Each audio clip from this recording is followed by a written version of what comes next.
Hello dear student, welcome to my YouTube channel. तो आज हम लोग देखने जा रहे हैं क्लास 10th का वायरल सामाजिक विज्ञान का प्रश्न पत्र देखने वाले हैं। बिल्कुल ये प्रश्न बहुत ही वायरल है। चलिए सबसे पहला नंबर प्रश्न की ओर बढ़ते हैं। पहला नंबर प्रश्न में करा है राष्ट्रीय जलमार्ग प्रथम है। राष्ट्रीय जलमार्ग प्रथम कौन सा है? तो याद रखेंगे इलाहाबाद से लेकर हल्दिया तक जो है वो राष्ट्रीय जलमार्ग प्रथम है। तो ऑप्शन नंबर बी जो है इसका बिल्कुल सही उत्तर हो जाएगा। चलिए उसके बाद बढ़ते हम लोग दूसरा नंबर प्रश्न की ओर। इसी तरह का हौला हौला प्रश्न पूछेगा, आपको गर्दा मचाना है। दूसरा नंबर प्रश्न में करा है निम्न में कौन उपभोक्ता उद्योग है? निम्न में कौन उपभोक्ता उद्योग है? तो इसका जो सही उत्तर हो जाएगा वो हो जाएगा ऑप्शन नंबर सी। चीनी उद्योग जो है वो उपभोक्ता उद्योग होता है। तो ऑप्शन नंबर सी इसका बिल्कुल सही उत्तर हो जाएगा। चलिए उसके बाद बढ़ते हम लोग तीसरा नंबर प्रश्न की ओर। तीसरा नंबर प्रश्न में करा है गिर राष्ट्रीय उद्यान कहां है? गिर राष्ट्रीय उद्यान कहां पे है? तो याद रखेंगे गिर राष्ट्रीय उद्यान जो है वो गुजरात में है। कहां पे है? गुजरात में है। तो ऑप्शन नंबर डी जो है इसका बिल्कुल सही उत्तर हो जाएगा। चलिए उसके बाद बढ़ते हम लोग 4 नंबर प्रश्न की ओर। सारे प्रश्न बिल्कुल बहुत ही इजी प्रश्न पूछेगा आपका एग्जाम में, आपको गर्दा मचाना है।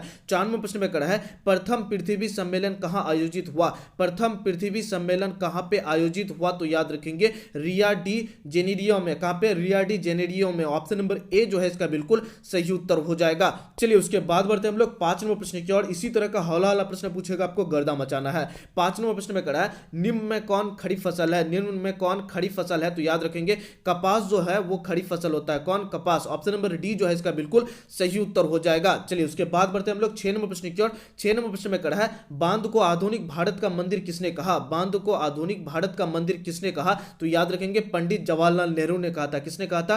पंडित Jawaharlal Nehru. Option number B जो है इसका बिल्कुल सही उत्तर हो जाएगा। चलिए उसके बाद बढ़ते हम लोग 7 नंबर प्रश्न की ओर। इसी तरह का प्रश्न आपको मिलेगा, आपको गर्दा मचाना है। 7 नंबर प्रश्न में करा है मरुस्थलीय मृदा कहां मिलती है? मरुस्थलीय मृदा कहां पे मिलती है? तो याद रखेंगे राजस्थान में मिलती है। कहां पे मिलती है? राजस्थान में मिलती है। तो ऑप्शन नंबर बी जो है इसका बिल्कुल सही उत्तर हो जाएगा। चलिए उसके बाद बढ़ते हम लोग 8 नंबर प्रश्न की ओर। 8 नंबर प्रश्न में करा है भारत का सबसे छोटा रेलवे क्षेत्र कौन है? भारत का सबसे छोटा रेलवे क्षेत्र कौन सा है? तो याद रखेंगे उत्तरी पूर्वी रेलवे जो है वो सबसे छोटा क्षेत्र है। कौन? उत्तरी पूर्वी। ऑप्शन नंबर डी जो है इसका बिल्कुल सही उत्तर हो जाएगा। चलिए उसके बाद बढ़ते हम लोग 9 नंबर प्रश्न की ओर। 9 नंबर प्रश्न में करा है रॉबर्ट ओवेन कहां के निवासी थे? रॉबर्ट ओवेन कहां के निवासी थे? तो इसका जो सही उत्तर हो जाएगा वो हो जाएगा ऑप्शन नंबर सी। ब्रिटेन के निवासी थे। कहां के? ब्रिटेन के निवासी थे। तो ऑप्शन नंबर सी इसका बिल्कुल सही उत्तर हो जाएगा। चलिए उसके बाद बढ़ते हम लोग 10 नंबर प्रश्न की ओर। 10 नंबर प्रश्न में करा है वैश्विक क्रांति का नेतृत्व किसने किया था? वैश्विक क्रांति का नेतृत्व किसने किया था? तो याद रखेंगे लेनिन ने किया था। किसने किया था? लेनिन ने किया था। तो ऑप्शन नंबर बी जो है इसका बिल्कुल सही उत्तर हो जाएगा। चलिए उसके बाद बढ़ते हम लोग 11 नंबर प्रश्न की ओर। 11 नंबर प्रश्न में करा है कंबोडिया की राजधानी है। कंबोडिया की राजधानी कहां है? तो याद रखेंगे नॉम फेन जो है वो कंबोडिया की राजधानी है। तो ऑप्शन नंबर बी जो है इसका बिल्कुल सही उत्तर हो जाएगा। इसी तरह का प्रश्न आपको एग्जाम में देखने को मिलेगा, आपको गर्दा मचाना है। चलिए 12 नंबर प्रश्न की ओर बढ़ते हैं। 12 नंबर प्रश्न में करा है किस कानून के विरोध में जलियांवाला बाग में सभा का आयोजन हुआ था? किस कानून के विरोध में जलियांवाला बाग में सभा का आयोजन हुआ था? तो याद रखेंगे रॉलेट एक्ट कानून के विरोध में। कौन सा? Rowlatt Act. Option number C जो है इसका बिल्कुल सही उत्तर हो जाएगा। आप लोग याद भी करते चलिए, तभी तो आप गर्दा मचाएंगे। चलिए 13 नंबर प्रश्न की ओर बढ़ते हैं। 13 नंबर प्रश्न में करा है किनके अनुरोध पर महात्मा गांधी चंपारण आए थे? किनके अनुरोध पर महात्मा गांधी चंपारण आए थे? तो याद रखेंगे राजकुमार शुक्ल के अनुरोध पर। किनके अनुरोध पर? राजकुमार शुक्ल के अनुरोध पर महात्मा गांधी चंपारण आए थे। तो ऑप्शन नंबर ए जो है इसका बिल्कुल सही उत्तर हो जाएगा।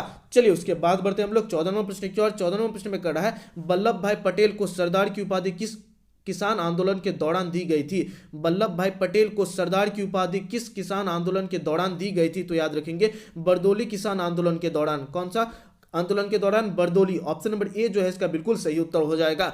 चलिए उसके बाद बढ़ते हम लोग 15 नंबर प्रश्न की ओर। 15 नंबर प्रश्न में करा है फ्लाइंग शटल का आविष्कार किसने किया था? फ्लाइंग शटल का आविष्कार किसने किया था? तो याद रखेंगे फ्लाइंग शटल का आविष्कार जो है जॉन के ने किया था। किसने किया था? जॉन के ने किया था। ऑप्शन नंबर सी जो है इसका बिल्कुल सही उत्तर हो जाएगा। चलिए उसके बाद बढ़ते हम लोग 16 नंबर प्रश्न की ओर। ये सारे वायरल प्रश्न पत्र अगर आप पीडीएफ के रूप में लेना चाहते हैं तो पीडीएफ आपको हमारे टेलीग्राम पर मिल जाएगा।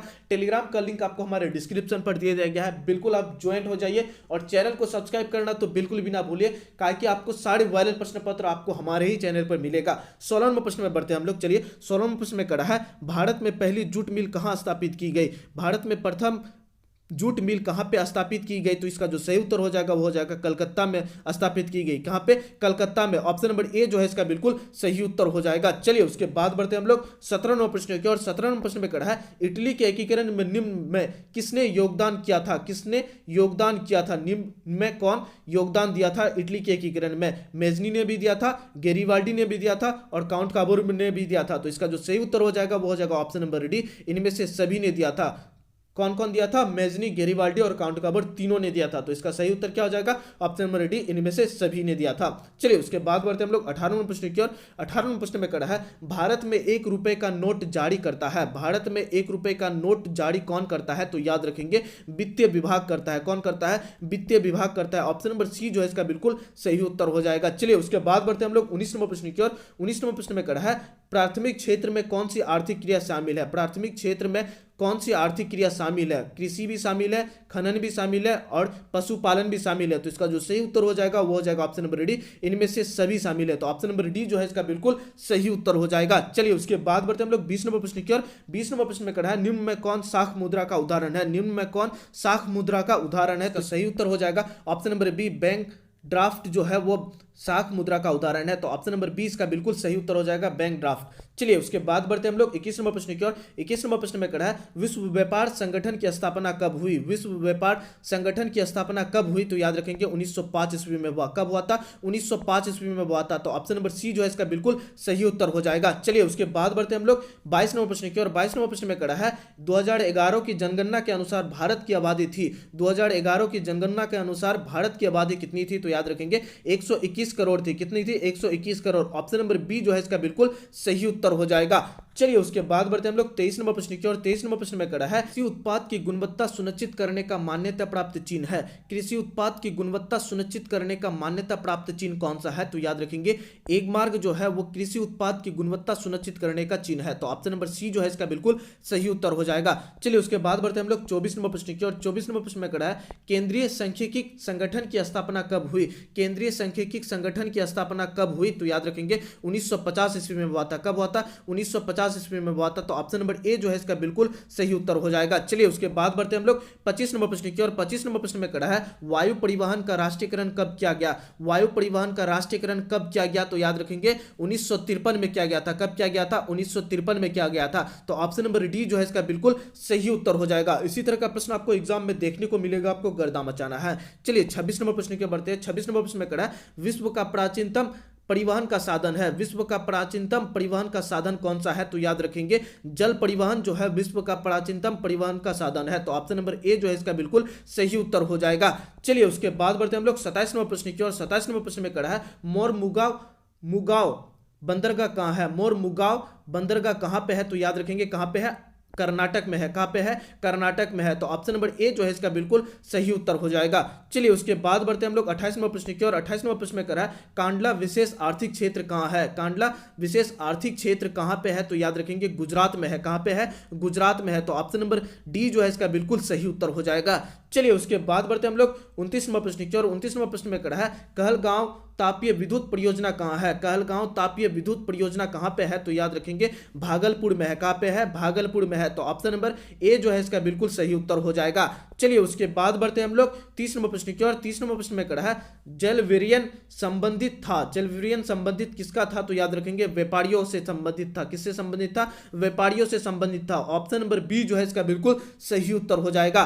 चलिए उसके बाद बढ़ते हम लोग 31 नंबर प्रश्न की ओर। 31 नंबर प्रश्न में कड़ा है जर्मन राइन राज्य का निर्माण किसने किया था? जर्मन राइन राज्य का निर्माण किसने किया था? तो याद रखेंगे नेपोलियन बोनापार्ट ने किया था। किसने किया था? नेपोलियन बोनापार्ट ने किया था। तो ऑप्शन नंबर बी जो है इसका बिल्कुल सही उत्तर हो जाएगा। चलिए उसके बाद बढ़ते हम लोग 32 नंबर प्रश्न की ओर। 32 नंबर प्रश्न में कड़ा है वियना सम्मेलन कब हुआ था? वियना सम्मेलन कब हुआ था? तो याद रखेंगे वियना सम्मेलन जो हुआ था वो कब हुआ था? 1815 ईस्वी में हुआ था। कब हुआ था? 1815 ईस्वी में। ऑप्शन नंबर ए जो है इसका बिल्कुल सही उत्तर हो जाएगा। चलिए उसके बाद बढ़ते हम लोग 33 नंबर प्रश्न की ओर। 33 नंबर प्रश्न में कड़ा है दक्षिण अफ्रीका के प्रथम श्वेत राष्ट्रपति कौन थे? तो याद रखेंगे नेल्सन मंडेला। कौन थे? नेशनल मंडेला जो थे वो दक्षिण अफ्रीका के प्रथम श्वेत राष्ट्रपति थे। तो ऑप्शन नंबर सी जो है इसका बिल्कुल सही उत्तर हो जाएगा। चलिए उसके बाद बढ़ते हैं हम लोग 34 नंबर प्रश्न की ओर। 34 नंबर प्रश्न में करा है श्रीलंका कब आजाद हुआ। श्रीलंका कब आजाद हुआ, तो याद रखेंगे 1948 में आजाद हुआ था। कब हुआ था, 1948 में। ऑप्शन नंबर बी जो है इसका बिल्कुल सही उत्तर हो जाएगा। चलिए उसके बाद बढ़ते हैं हम लोग 35 नंबर प्रश्न की ओर। 35 नंबर प्रश्न में करा है समता पार्टी का विलय किस राजनीतिक दल में हुआ। समता पार्टी का विलय किस राजनीतिक दल में हुआ, तो याद रखेंगे जनता दल यूनाइटेड में हुआ था। किस में हुआ था, Janata Dal United. Option number C जो है इसका बिल्कुल सही उत्तर हो जाएगा, जिसको हम लोग कहते हैं जदयू। और किसका पार्टी है ये, नीतीश कुमार का। चलिए उसके बाद बढ़ते हैं हम लोग 36 नंबर प्रश्न की ओर। 36 नंबर प्रश्न में कहा है निम्न में कौन नगर निगम आय का स्रोत नहीं है। निम्न में कौन नगर निगम आय का स्रोत नहीं है, तो याद रखेंगे आयकर जो है वो नगर निगम के आय का स्रोत नहीं है। तो ऑप्शन नंबर बी जो है इसका बिल्कुल सही उत्तर हो जाएगा। चलिए उसके बाद बढ़ते हैं हम लोग 37 नंबर प्रश्न की ओर। 37 नंबर प्रश्न में कहा है निम्न में कौन पंचायत की व्यवस्थापिका सभा है। निम्न में कौन पंचायत की व्यवस्थापिका सभा है, तो इसका जो सही उत्तर हो जाएगा वो हो जाएगा ऑप्शन नंबर ए, ग्राम सभा जो है वो पंचायत की व्यवस्थापिका सभा है। ऑप्शन नंबर ए जो है इसका बिल्कुल सही उत्तर हो जाएगा। चलिए उसके बाद बढ़ते हैं हम लोग 38 नंबर प्रश्न की ओर। 38 नंबर प्रश्न में कहा है राज्यपाल की नियुक्ति करता है। राज्यपाल की नियुक्ति कौन करता है, तो याद रखेंगे राष्ट्रपति करता है। कौन करता है, राष्ट्रपति करता है। तो ऑप्शन नंबर सी जो है इसका बिल्कुल सही उत्तर हो जाएगा। इसी तरह का प्रश्न आपको एग्जाम में देखने को मिलेगा, आपको गर्दा मचाना है। चलिए 39 नंबर प्रश्न की ओर बढ़ते हैं। 39 नंबर प्रश्न में कहा है स्थानीय स्वशासन राज्य के नीति निर्देश सिद्धांतों के किस अनुच्छेद में है, तो इसका जो सही उत्तर होगा वो होगा अनुच्छेद 40 में है। किसमें है, अनुच्छेद 40। ऑप्शन नंबर बी जो है इसका बिल्कुल सही उत्तर हो जाएगा। चलिए उसके बाद बढ़ते हैं हम लोग 40 नंबर प्रश्न की ओर। 40 नंबर प्रश्न में कहा है ग्राम कचहरी में मुकदमे सुलझाए जाते हैं। ग्राम कचहरी में मुकदमे सुलझाए जाते हैं तो दीवानी मामले भी और फौजीदारी मामले भी। तो इसका जो सही उत्तर हो जाएगा वो हो जाएगा option number C, A B C दोनों मामले को। ए बी सी दोनों, ए बी दोनों मामले को। तो ऑप्शन नंबर सी इसका बिल्कुल सही उत्तर हो जाएगा। तो ये 40 प्रश्न आपको हम करवा दिए। ये 40 प्रश्न बहुत इंपॉर्टेंट है और यही प्रश्न आपका वायरल प्रश्न पत्र है। तो फिर मिलता है नेक्स्ट वायरल प्रश्न पत्र लेकर के। अगर चैनल को सब्सक्राइब नहीं किया तो चैनल को सब्सक्राइब कर लीजिए, ताकि आपका सारा वायरल प्रश्न पत्र आपको हम करवा दें, आपका एग्जाम का तैयारी गर्दा हो जाए। फिर मिलता है नेक्स्ट सब्जेक्ट लेकर के, तब तक इतना ही। जय हिंद।